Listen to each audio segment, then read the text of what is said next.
တသားမိတို့ကိုဆရာမအခုပြောပြမယ်ပုံမြင်လေးကတော့ပထမတန်းမြန်မာစာဖတ်စာအုပ်ထဲမှာပါတဲ့တငယ်ချင်း၃ယောက်ဆိုတဲ့ပုံမြင်လေးပဲဖြစ်ပါတယ်။ပညာဝေစာကိုပိုင်မူလတန်းကျောင်းတောင်ငူမှစီစဉ်ပါသည်။ရုံရယ်ရှစ်ရယ်မြောက်ရယ်တငယ်ချင်း၃ယောက်အစာရှာထွက်ကြတယ်။တောထဲကိုရောက်သွားတယ်။အဲ့ဒီမှာမြက်ခင်းစိမ့်ကြီးလည်းရှိတယ်။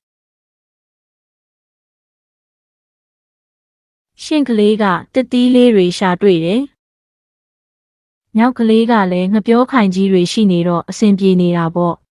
။ရုံကလေးစားဖို့မြက်ပင်ကလေးတွေပဲရှိတယ်။ဒါကြောင့်ဆက်ပြီးရှာကြတယ်။တငယ်ချင်း၃ယောက်တစ်တောကြီးကိုဖြတ်သွားတဲ့အခါမုံလာဥတွေကိုတွေးလိုက်ကြတယ်။တငယ်ချင်းတွေဝမ်းသာအားရနဲ့ပျော်ပျော်ပါးပါးကခုံလိုက်ကြတော့တယ်။ကဲတသားမိတို့ရေဆရာမမေးမဲ့မေးခွန်းလေးတွေကိုဖြေပေးပါအောင်နော်။ရုပ်ပုံထဲမှာဘာတွေတွေ့သလဲ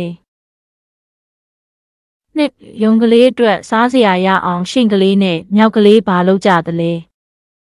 ။သုံးရုံကလေးအတွက်မုံလာဥတွေကိုတွေးတော့ရှင့်ကလေးနဲ့မြောက်ကလေးဘလို့ဖြစ်သွားကြသလဲ။လေးသားတို့သမီးတို့သာဆိုရင်ဒီရုပ်ပုံထဲကဘယ်အကောင်လေးဖြစ်ချင်သလဲ။စူးစမ်းပြီးဖြေပေးကြပါအောင်နော်။